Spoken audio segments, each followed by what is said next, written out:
Hello, dear friends. Today we will understand a very new topic of this chapter, that is collision. Now, in general language, we say that a collision is said to occur when objects crash into each other. For example, collision between automobiles or a hammer striking a nail or collision between billiard balls or carom coins, etc. are the example. So we can say that when two objects are in contact with each other forcefully, we say that they are collide. And this example of collision that we are going to understand over here, the collisions are ranges from the microscopic scale to that subatomic particles or to astronomical scale of colliding stars and colliding galaxies. Often the collisions are too brief to be visible, though they involve significant distortion of the colliding bodies. So here we can say that a collision is an isolated event in which two or more colliding bodies exert relatively strong forces. Like we can say here I have suppose one object of mass m1 moving suppose in this direction, and there is another object maybe of mass m2 moving in this direction, and the direction and the velocity of it is say v2, while the velocity of first one say v1. When they collide each other, there will be a relatively strong force that they will applied on each other for a particular short time period. So in general it is not always visible, but yes, the effect of it are experienced. So the actual physical contact between two bodies is not necessary for a collision. For example, an alpha particle speeding towards nucleus of an atom gets deflected by the electrostatic force of repulsion without actual physical contact with the nucleus. This is very nice example that I can explain. Here I can show that suppose there is a nuclear level talk, that we can say that here the positively charged nucleus is there, already their neutrons are there, but they are not of that type that they will act over here. Now suppose we consider that alpha particle which are also positive, that they are coming towards this nucleus. At the time there will be a force of repulsion acting between them, and their repulsive force forced this alpha particle to change its path. So that is also called collision. So it is not necessary that for the collision two bodies must be in a contact with each other. Yes, a particular type of force that exert during this is responsible for the collision, and that can be considered as a collision. So the alpha particle is said to have undergone collision with the nucleus in this case without even contact with it. Now the major object of the study of collision is to find out as much as possible about the force that act during the collision from the knowledge of the state of the particles before and after the collision. Now, in fact, all our understanding of the subatomic world electrons, that is protons, neutrons, muons, quarks, etc., comes from the experiments involving collision. Now, the game of collision involves two key rules that law of conservation. Which two laws of the conservation are being followed? That we can say that there are basically law of conservation that they are following. So law of conservation that it will always follow, and which two laws are given. It is very well known that law of conservation of linear momentum, this is the factor 1, that in each collision the law is followed, that is linear collision momentum. And second law, that is obviously the conservation of energy. So this is the second thing that each collision consider, that is energy conservation law. So any collision takes place, they are obliged to follow these two laws of conservation, that is first law of conservation of linear momentum, and second the law of conservation of energy. Now on the basis of all these things, we will see that how many types of collisions are there that we have to study in our course, and how to explain them in short. So for the study concern, we have to study two types of collision. So collision has basically two types that we can say here. Two types are there. First type we can explain one as elastic collision, and second that is inelastic collision. So we have basically two types we can involve over here, that is one elastic collision, we can say something about it, elastic collision, and here we will say that that is inelastic collision. Now what is the basic difference between these two collisions, that what happens in elastic collision and what happens in inelastic collision, and we will also see that in our nature which type of collision that we find in our general routine life.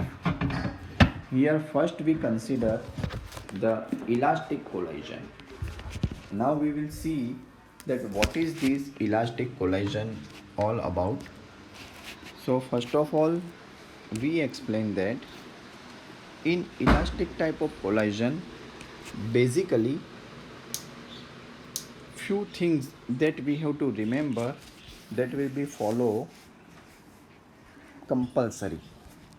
That is what, that we can say that a collision in which there is absolutely no loss of kinetic energy is called an elastic collision. So here we say that no loss of kinetic energy is there, while here in this case we can say that in that case of inelastic collision we say that a collision in which there are occurs some loss of kinetic energy. So here some kinetic energy loss occurs. So this is the basic two different type of collision. One is called elastic collision, second is called inelastic collision. Now which are the other condition that it follows? So that basic characteristic of elastic collisions are, as we know that linear momentum is conserved, so it is obviously for both of them. So here we can say that linear momentum is conserved in both the case. Second, total energy of the system is conserved. So that is also very true, that total energy in both the system, in both the type of collision, that will conserved. So elastic collision also has to follow the linear momentum conservation law, as well as inelastic collision also has to follow the conservation of linear momentum. In the same manner, elastic collision follows energy conservation law, and inelastic collision also follows the energy conservation law. But third thing that is different between them, that is we have written here, that in elastic type of collision, the kinetic energy remains as it is. That means the loss of kinetic energy is not observed at all. While in inelastic type of collision, the kinetic energy will have some loss. Now, if we consider for again elastic collision, that the kinetic energy in such collision is not converted into any other form of energy like heat energy or sound energy, etc.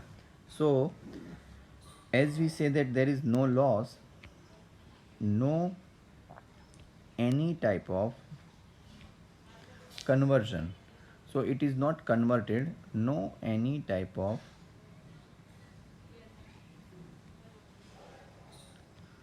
conversion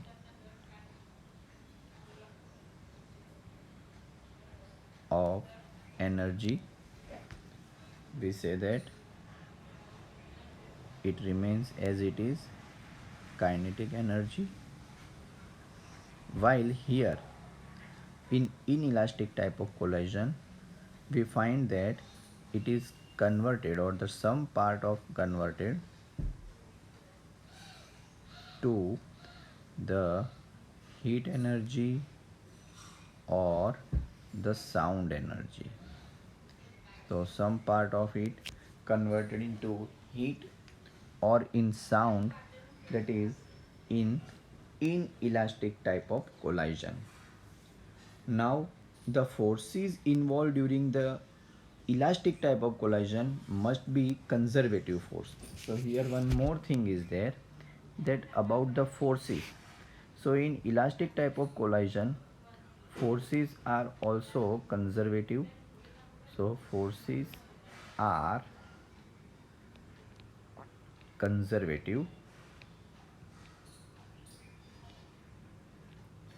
while here in inelastic type of collision, it is obvious that as kinetic energy is not conserved, then it is very clear that a part of kinetic energy is converted into some of the other form of energy that we have explained over here, that some part of it is converted into heat energy, or the some part is converted into sound energy.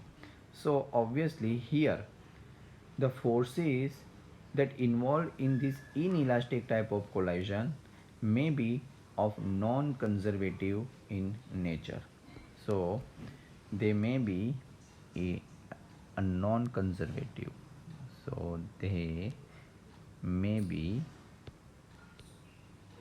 non-conservative type of force.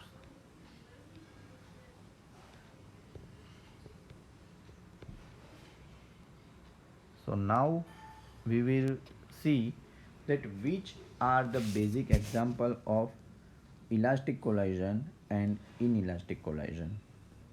So it is very interesting to say that in nature no collision is 100% elastic collision, because in nature no condition is applied for that 100% energy conservation. Some of the energy will converted obviously in the form of heat or sound. Now we will check few of the examples of inelastic type of collision. Now we will like to say that in our nature or in general, almost or all the collision are actually of inelastic type of collision. Now if we want to have some example, we can say that If we consider both the type of condition, suppose the collision is elastic. Now suppose I have one ball, and that ball, rubber ball is there suppose, and that rubber ball maybe falls on the ground. Suppose this is the ground. Now it falls on the ground with the velocity v. If we consider that, if we consider that the elastic between this ball and the wall is elastic, the collision between the ball and the wall or the floor is elastic, then when ball fall on the ground or in the floor, and when it rebound back, it must has the same speed. But we know that in actual, when ball falls on the ground, it obviously not follow this rule, but instead of moving on the same height, it will follow a little bit late height than the previous case. Now on the each time when it falls on the ground, it will have some of the loss of the energy, and obviously it will have some loss of energy in the form of height. We can show in each case it will obviously have loss his height, and it will have some loss of energy. So that 100 percentage conservative collision or that elastic type of collision is not available, is not possible. Now another example that we can apply, suppose we have mud in our hand, and when we throw it on the wall, then it will stick to the wall. Now that is an also example of inelastic type of collision, as the kinetic energy stops. Suppose I have, this is the wall, I consider here this is the wall, and in this wall, suppose what I consider, that is at this wall, suppose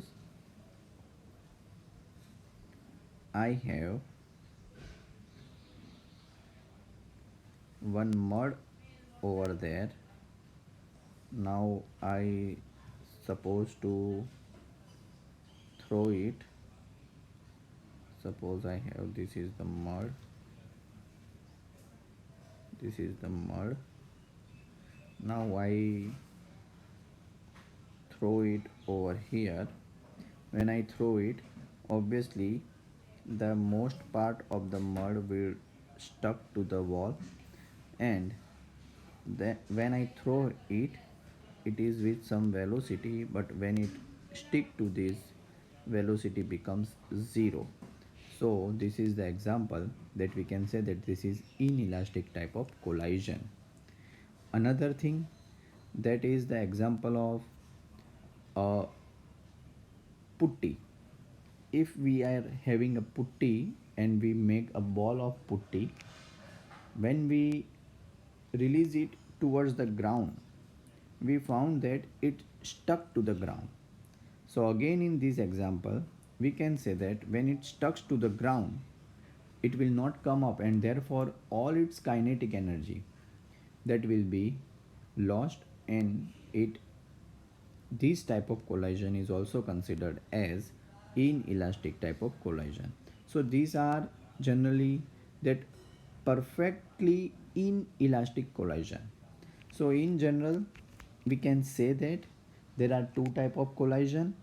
One, that is elastic collision, but in nature it is not existing, but for the ideal condition and for the simplicity, we consider that the collision in which the kinetic energy is also conserved is called elastic collision. But do remember, in nature not a single collision is of a type of this elastic collision. On the other hand, the collision which is we found in general in nature is called inelastic type of collision. In inelastic type of collision, we can say that it follows two different type of basic laws, that is energy conservation law and linear momentum conservation law, that is about to follow by both the type of collision. But in inelastic type of collision, some of the kinetic energy laws which is converted into heat and sound. Now the force involved in elastic type of collision is conservative force, but again elastic collision is not there. And in inelastic type of collision, the forces that may involve in are of non-conservative type. Now we have seen the example of it, and on the basis of that we see that these are the two types of collision. In detail we will see that which are that one dimensional collision and two dimensional collision, and that will be the next lecture.